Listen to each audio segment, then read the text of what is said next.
AITAH 4, temporarily breaking contact with a friend after she told me about my husband's infidelity from 12 years ago because she couldn't stand to see me happy.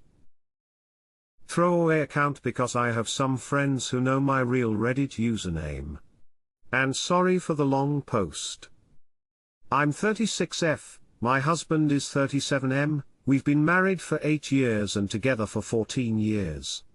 We have a 5-year-old daughter. I also have a longtime friend, 37F, let's call her Mary, fake name. I met Mary as my husband's college friend, at a time when he was not yet my husband of course, but over time she became more of my friend than his. She's not my best friend but we're in touch regularly, I would say we meet around once a month, we also call each other sometimes in between meetings.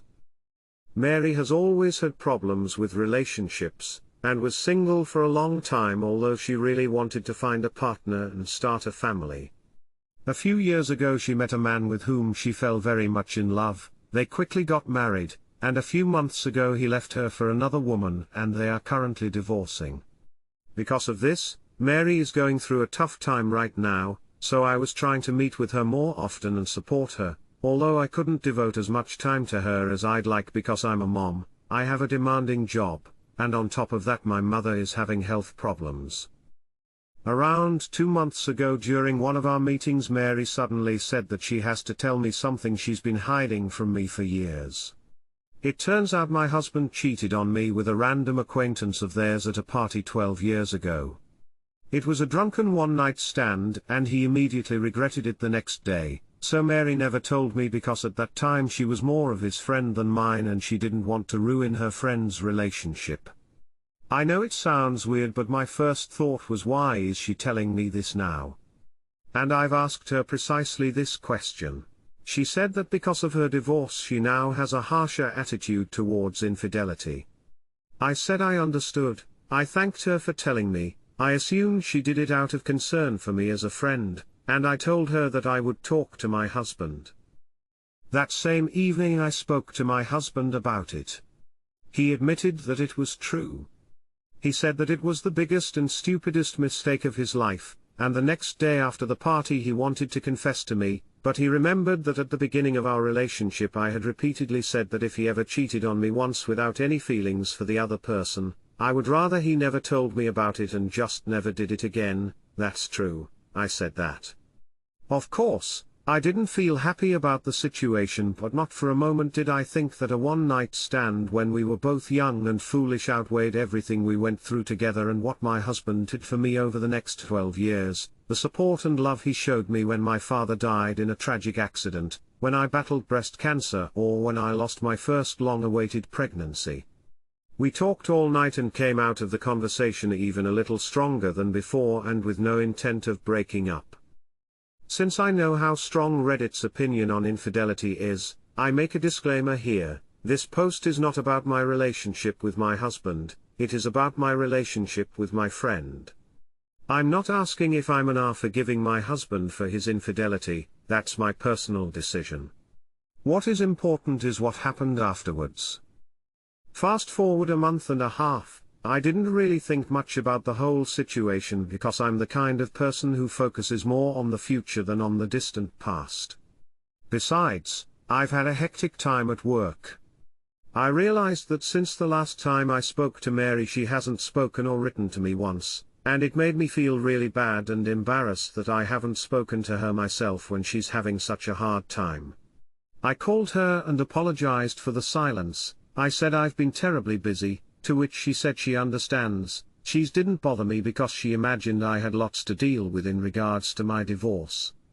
I was puzzled and asked her what divorce. It turned out she was absolutely sure that I would divorce my husband immediately after I found out about his infidelity. When I told her that's not going to happen, she went into a rage and started yelling at me. I've never seen or heard her in such a state. She shouted that I have no respect for myself, that I don't respect her as a friend, that it cost her so much to tell me the truth and that I wasn't showing her any gratitude, and that by forgiving my husband I was spitting in her face and in the faces of all women who had been cheated on. I said that I didn't wish to be insulted over the phone and that we should talk it through in person, because there clearly was a problem. She agreed. We made an appointment, at which, after much hesitation, she said she had decided to tell me about my husband's infidelity because, quote verbatim, she couldn't stand seeing me so happy when her heart had just been broken and thought it was unfair that my husband and I formed such a seemingly perfect marriage when her marriage falls apart. It hurt me a lot. I myself never wished Mary anything but happiness, and I couldn't fathom how it was possible that she didn't have the same attitude toward me. I told her that I don't quite know how to be friends with her now and that I need a break in our friendship. I added that I know that what she did is the result of her suffering, so I will be ready to forgive her someday, but for now this is too fresh and I need to distance myself for a while. She was furious with me, said that it was unfair that I forgave my husband for his infidelity and not forgive her, that I was angry with the wrong person, and accused me of shooting the messenger. I said that I'm not angry at her because she told me about my husband's one-night stand but because of the reason why she told me, but I don't think she understood. I also said that I have forgiven my husband because his wrongdoing happened years ago and since then he has done a lot of good for me, while her wrongdoing is very fresh, and stressed that I will be ready to forgive her in some time.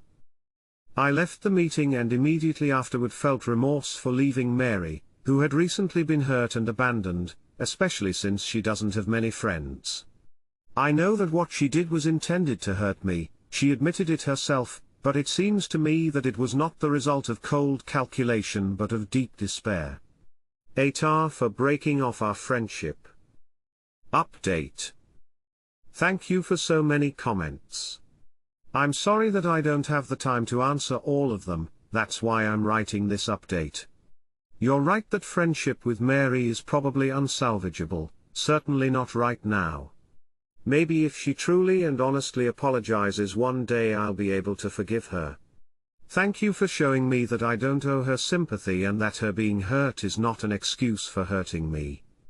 I hope she'll go to therapy and sort out her issues, but I'll stop treating them as my responsibility.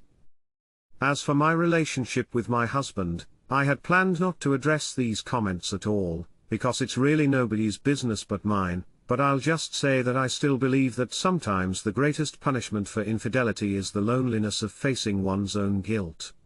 Confessions often stem from selfish motives of depriving oneself of the burden of guilt and shifting it to the other person. Everyone may have a different approach to infidelity in a relationship. For me, a one-time physical betrayal is not a deal-breaker, but many other things are. No, I don't think my husband is still cheating on me, as some people have suggested, and I don't need him to prove his innocence in any way. I believe that relationships are about risk and taking a leap of faith, not control and obsessive demand of total security. Besides, 12 years ago we were both different people and neither of us was perfect. I never cheated on him, but I behaved irresponsibly and selfishly many times. We have both matured together and have a lot of understanding for our past. Whatever it was, it made us who we are now.